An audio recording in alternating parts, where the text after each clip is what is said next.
नमस्कार श्रोताओं, आप सुन रहे हैं हमारा साप्ताहिक कार्यक्रम प्रादेशिक समाचार दर्शन और मैं हूं आपके साथ शेख महजबी अलमास। श्रोताओं, जैसा कि आप जानते हैं, इस कार्यक्रम में हम लेकर आते हैं प्रदेश के विभिन्न जिलों की समसामयिक गतिविधियों पर अपनी विशेष रिपोर्ट। तो आइए हम शुरू करते हैं प्रादेशिक समाचार दर्शन की। प्रादेशिक समाचार दर्शन में हमारी पहली रिपोर्ट शहडोल जिले से है, जहां कुपोषण रोकने के लिए घर घर पोषण किट पहुंचाने का काम किया जा रहा है। इस काम में राष्ट्रीय ग्रामीण आजीविका मिशन से जुड़े स्व सहायता समूह की महिलाएं महत्वपूर्ण भूमिका निभा रही हैं। पेश है शहडोल से हमारे संवाददाता अरविंद पांडे की यह रिपोर्ट। शहडोल जिले में गंभीर कुपोषित बच्चों व हाई रिस्क गर्भवती महिलाओं की सेहत में सुधार के लिए उच्च गुणवत्ता युक्त अतिरिक्त पोषण देना शुरू किया गया है।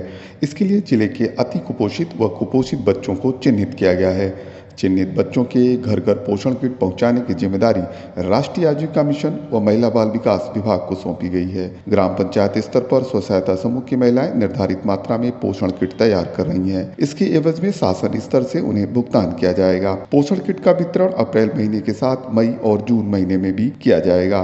NRLM के प्रबंधक अजय सिंह ने बताया कि एक किट में भुना चना, गुड़, मूंगफली, ड्राई फ्रूट और मोरिंगा पाउडर है। इस किट के लिए 1150 रुपए का भुगतान होगा। प्रादेशिक समाचार दर्शन के लिए शहडोल से मैं अरविंद पांडे। हमारी दूसरी खबर है सीधी से। जिले में जल गंगा संवर्धन अभियान के तहत जिले में जल संरक्षण को जन आंदोलन का रूप देने के लिए विभिन्न विकास खंडों में व्यापक स्तर पर कार्यक्रम आयोजित किए जा रहे हैं। अधिक जानकारी दे रहे हैं हमारे सीधी संवाददाता सचिंद्र मिश्र। सीधी जिले में जल गंगा संवर्धन अभियान के तहत जिले में जल संरक्षण को जन आंदोलन का रूप देने के लिए विभिन्न विकास खंडों में व्यापक स्तर पर कार्यक्रम आयोजित किए जा रहे हैं। मझौली, कुसमी, सीधी और अन्य क्षेत्रों में जल चौपाल, श्रमदान और जन जागरूकता गतिविधियों के माध्यम से लोगों को जल संरक्षण के प्रति प्रेरित किया जा रहा है। अभियान के तहत जिले ने प्रदेश स्तर पर 11वां और संभाग स्तर पर पहला स्थान हासिल किया है। नवंबर 2025 से 31 मार्च 2026 तक जिले में कुल 2055 नए कार्य पूर्ण किए जा चुके हैं। वहीं जल संरक्षण से जुड़े कुल 3485 कार्यों में से 1481 कार्य पूरे हो चुके हैं और 30 जून 2026 तक 3000 कार्य पूर्ण करने का लक्ष्य रखा गया है। सूखा नदी के पुनर्जीवन के लिए ग्राम पटेहरा खुर्द में सांसद डॉक्टर राजेश मिश्रा और विधायक रीति पाठक के नेतृत्व में श्रमदान किया गया। नदी के उद्गम स्थल की सफाई, गहरीकरण और जल प्रवाह को पुनर्जीवित करने के लिए सामूहिक प्रयास किए गए। जनप्रतिनिधियों ने जल संरक्षण को जन भागीदारी से जोड़ने पर जोर दिया है। ग्राम पंचायत पड़री में पोखरी तालाब की सफाई और गाद निकासी का कार्य श्रमदान के माध्यम से किया गया। ग्रामीणों ने जल संरक्षण की शपथ लेकर इसे अपनी दिनचर्या का हिस्सा बनाने का संकल्प लिया है। वहीं कुसमी विकासखंड के केसलार ग्राम पंचायत के सेमरा नाला में भी सांसद डॉक्टर राजेश मिश्रा और विधायक कुंवर सिंह टेकाम की उपस्थिति में श्रमदान कर साफ सफाई और गहरीकरण किया गया। इस दौरान ग्रामीणों को जल संरक्षण के प्रति जागरूक किया गया। अभियान के अंतर्गत जिले में हर जनपद पंचायत में एक नदी के पुनर्जीवन की कार्ययोजना तैयार की गई है। पौधारोपण के तहत प्रत्येक जनपद में 1 लाख पौधे लगाने का लक्ष्य रखा गया है, जिससे कुल 5 लाख पौधारोपण किया जाएगा। जिले में 5 नदी उद्गम स्थलों पर पौधारोपण कार्य प्रगति पर है। इसके अलावा 145 कंटूर टेंच के कार्य चिन्हित किए गए हैं। जिले में 736 शासकीय तालाब एवं अमृत सरोवर निर्मित हैं, जिनमें मत्स्य पालन को बढ़ावा देने की योजना है। 176 तालाबों के नवीनीकरण और 147 तालाबों में गाद निकासी का कार्य जनभागीदारी से किया जा रहा है।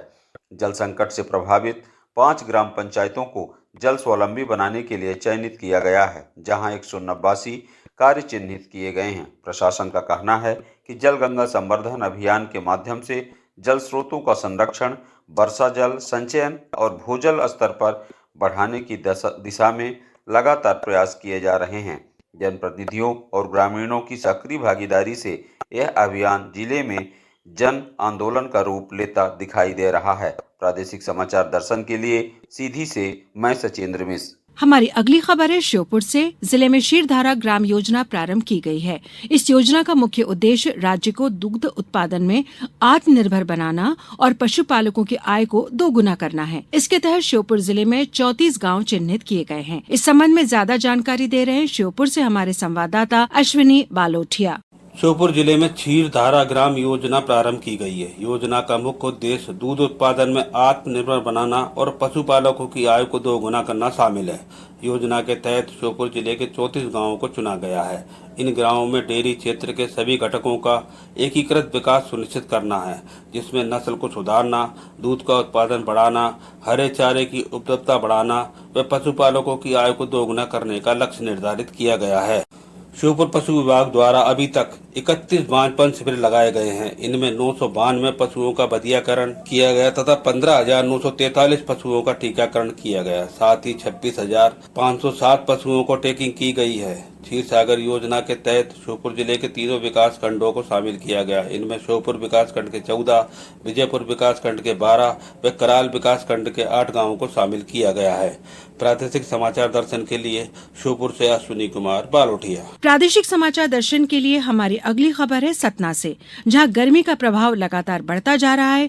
तेज गर्मी के चलते कलेक्टर ने स्कूलों का समय सुबह 7:30 बजे से दोपहर 1:30 बजे तक और 5वीं तक के छात्रों के लिए 30 अप्रैल तक का अवकाश घोषित किया है। विस्तार से जानकारी दे रहे हैं सतना से हमारे संवाददाता लाल बहादुर तिवारी। सतना और मैहर जिले में गर्मी का प्रभाव लगातार बढ़ता जा रहा है। सुबह से ही सूरज की तेज किरणें तापमान को बढ़ा रही हैं। गर्मी से बचने के लिए लोग हर संभव प्रयास कर रहे हैं। कलेक्टर ने स्कूलों का समय प्रातः 7:30 बजे से दोपहर 1:30 बजे तक का आदेश दिया है। वहीं 5वीं तक के छात्रों के लिए 30 अप्रैल तक स्कूलों में अवकाश घोषित कर दिया है। स्वास्थ्य विभाग ने आमजन के लिए लू से बचाव हेतु दोपहर को अनावश्यक घर से बाहर न निकलने की सलाह दी है। जारी एडवाइजरी में बताया गया कि वर्तमान समय में लू चलने लगती है, जिससे शरीर में पानी और लवण की कमी हो सकती है। ऐसी स्थिति में सावधानी बरतें। यदि बाहर निकलें तो सिर को कपड़े या गमछे से ढकें, आंखों पर चश्मा पहने, खाली पेट घर से न निकलें। जरूरी कार्य सुबह या शाम करने की सलाह दी। यदि किसी व्यक्ति को तेज बुखार, सिरदर्द, चक्कर, उल्टी, मुंह सूखना, अत्यधिक प्यास, कमजोरी, शरीर दर्द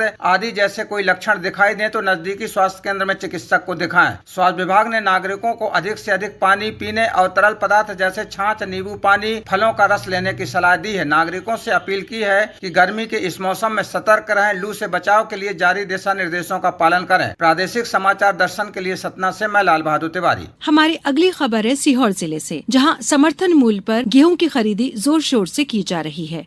ज्यादा जानकारी दे रहे हैं हमारे सीहोर संवाददाता प्रदीप सिंह चौहान। अपने स्वादिष्ट और सोने जैसी चमक वाले शरबती गेहूं के लिए प्रसिद्ध सीहोर जिले में विपणन वर्ष 2026-27 में गेहूं खरीदी का लक्ष्य 7 लाख मीट्रिक टन रखा गया है। जिला प्रशासन द्वारा किसानों की उनकी उपज विक्रय का भुगतान भी नियमित किया जा रहा है। जिले में अभी तक किसानों को 254 करोड़ 26 लाख रुपए का भुगतान विभिन्न बैंकों के माध्यम से किया जा चुका है। पिछले वर्ष जिले में कुल 6,32,000 मीट्रिक टन गेहूं का रिकॉर्ड उत्पादन हुआ था। इस बार यही उत्पादन बढ़कर 7 लाख मीट्रिक टन रहने की संभावना है। इस बारे में जिले के जिला खाद्य अधिकारी आकाश चंदेल ने जानकारी देते हुए बताया कि आज दिनांक की स्थिति में जिले में 240 उपार्जन केंद्र स्थापित है, जिसमें निरंतर गेहूं की खरीदी चल रही है। और आज दिनांक की स्थिति में कुल 1,02,485 पंजीयन के विरुद्ध 53,450 किसानों ने अपने स्लॉट बुक कर लिए हैं, जिसके विरुद्ध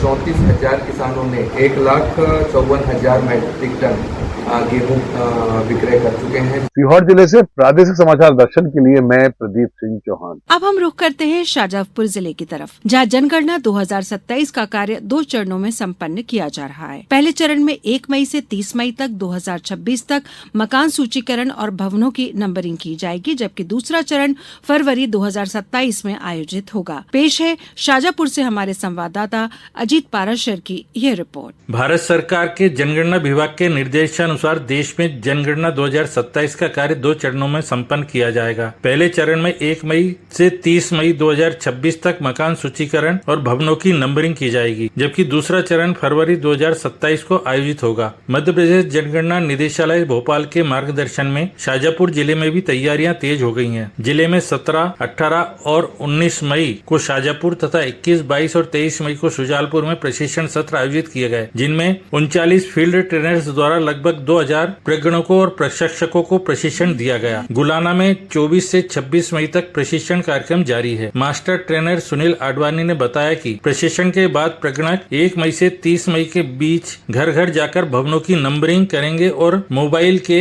HLO ऐप के माध्यम से परिवार के मुखिया से 34 बिंदुओं पर जानकारी एकत्रित करेंगे। वहीं प्रशासन ने नागरिकों से जनगणना कार्य में सहयोग करने की अपील की है ताकि सटीक और विश्वसनीय आंकड़े सुनिश्चित किए जा सकें। प्रादेशिक समाचार दर्शन के लिए शाजापुर से अजीत पाराशर की रिपोर्ट। हमारी अगली खबर शिवपुरी जिले से है, जहां राष्ट्रवीर अमर शहीद तात्या टोपे के बलिदान दिवस के अवसर पर 2 दिवसीय शहीद मेले का आयोजन किया गया।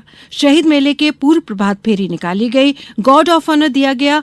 अधिक जानकारी दे रहे हैं शिवपुरी से हमारे संवाददाता रंजीत गुप्ता। सन 1857 के प्रथम स्वतंत्रता आंदोलन के योद्धा रहे तात्या टोपे की याद में बीते दिनों शिवपुरी जिला मुख्यालय पर शहीद मेले का आयोजन किया गया। शिवपुरी तात्या टोपे का बलिदान स्थल है। तात्या टोपे पार्क में यह 2 दिवसीय शहीद मेला आयोजित किया गया। इस दौरान पहले दिन इस शहीद मेले में सन 1857 की क्रांति के प्रमुख योद्धा और अपने गुरिल्ला युद्ध से अंग्रेजों के छक्के छुड़ाने वाले तात्या टोपे को श्रद्धांजलि दी गई। इस श्रद्धांजलि सभा में कलेक्टर अर्पित वर्मा, पूर्व विधायक प्रहलाद भारती एवं अन्य जनप्रतिनिधिगण मौजूद रहे। इस मौके पर तात्या टोपे के परपोते सुभाष टोपे भी मौजूद रहे। इस शहीद मेले में विभिन्न विभागों की प्रदर्शनी लगाई गई। इस मौके पर CRPF ने यहाँ हथियारों की एक प्रदर्शनी लगाई, जिसे देखने के लिए बड़ी संख्या में लोग पहुंचे। इस 2 दिवसीय शहीद मेले में शाम को देशभक्ति गीतों का आयोजन किया गया, जिसमें ग्वालियर के कलाकारों ने प्रस्तुति दी।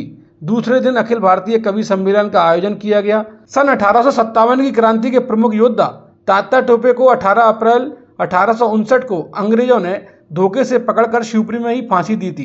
तात्या टोपे ने 1857 की क्रांति में झांसी की रानी के साथ मिलकर अंग्रेजों के खिलाफ प्रथम स्वतंत्रता आंदोलन का युद्ध लड़ा था। उस समय अंग्रेजों ने तात्या टोपे को धोखे से पकड़कर शिवपुरी में उनके खिलाफ मुकदमा चलाया था। जिस 17 नंबर कोठी में मुकदमा चला था, यह आज भी यहाँ पर है। शिवपुरी तात्या टोपे का बलिदान स्थल है और यहाँ पर हर वर्ष यह शहीद मेला लगता है। शिवपुरी से प्रादेशिक समाचार दर्शन के लिए रंजीत गुप्ता। तो श्रोताओं, ये था हमारा कार्यक्रम प्रादेशिक समाचार दर्शन। आज के लिए इतना ही। फिर मिलेंगे इसी दिन इसी समय। दीजिए इजाजत। नमस्कार।